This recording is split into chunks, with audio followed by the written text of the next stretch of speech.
এই যে অনুষ্ঠান এখানে আইসিএ ডিপার্টমেন্টের থেকে নেওয়া হয়েছে, প্রতি বছরই সেটা রাখা হয়, এবারও সেটা রেখেছে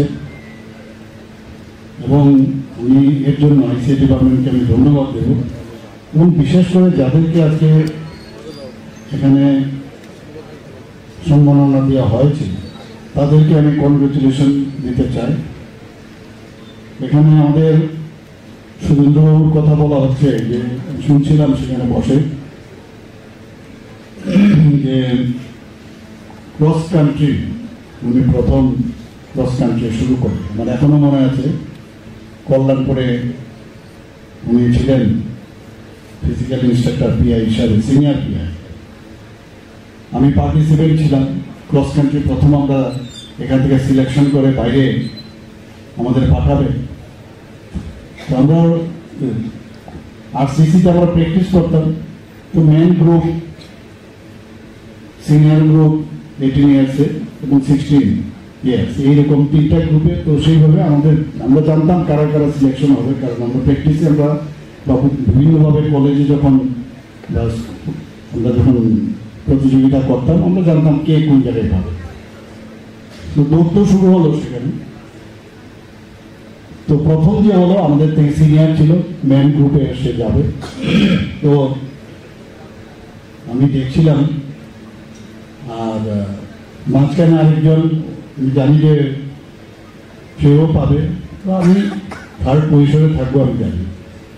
তো ক্রস কান্ট্রিতে যেরকম দৌড় আমরা দেখতাম, সেই দৌড় কিন্তু তৎকালীন সময়ে আমরা ওই ক্রস কান্ট্রি বলতে এক দেশ থেকে আরেক দেশে যেতে গেলে বা এক রাজ্য থেকে আরেক রাজ্যে যেতে গেলে ক্রস কান্ট্রি, এখানে কান্ট্রি যেহেতু দিয়েছে আমি দেশ সম্পর্কে বলি, নদী নালা, জল, খাল, বিল, কাঁটাতারের জায়গা ইত্যাদি, মানে যেখানে মানে ধর্ন আছে সেই সব জায়গার উপর দিয়ে আপনার যেতে হবে।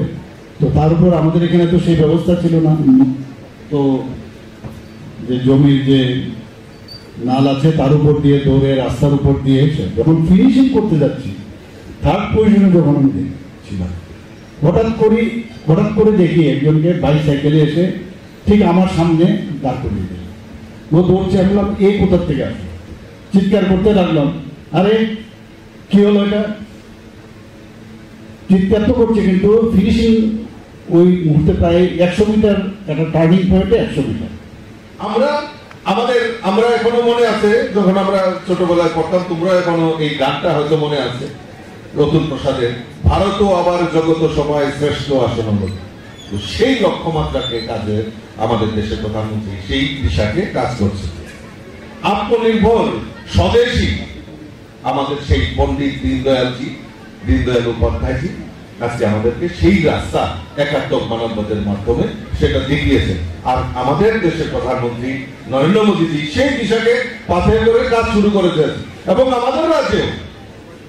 আমাদের রাজ্যের সরকার, রাজ্যের মাননীয় মুখ্যমন্ত্রী প্রফেসর ডক্টর মানিক সাহাজির নেতৃত্বে যে সরকার, সেই সরকারেরও হচ্ছে চিন্তা ভাবনা যে গরিব, মহিলা, যুবক, কৃষক, সমস্ত সমাজের প্রত্যেকটা যারা পিছিয়ে পড়া মানুষ, অন্তদয় পরিবার, তাদেরকে সমৃদ্ধশালী করা, সেই সরকারের লক্ষ্যমাত্রা রেখে আমাদের সরকার কাজ করছে।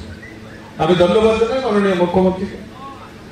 গত মার্চে যখন বাজেট রাখা হয়েছে 2025-26-এর বাজেট, আমরা সেই বাজেট যদি অ্যানালাইসিস করি, সেখানে ওই গরিব, কৃষক, শ্রমিক, মহিলা, যুবক এবং রাজ্যের বিশেষ করে জনজাতি এলাকার ডেভেলপমেন্টের জন্য বাজেটে প্রভিশন রাখা হয়েছে।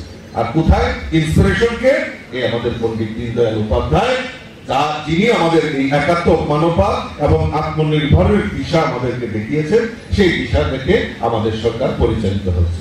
আমি যারা স্টুডেন্ট এসেছি তাদের কাছে আবেদন রাখি যে আমরা আমাদের দেশের প্রধানমন্ত্রী আরেকটা, এই পণ্ডিতজির নিদর্শন আরেকটা,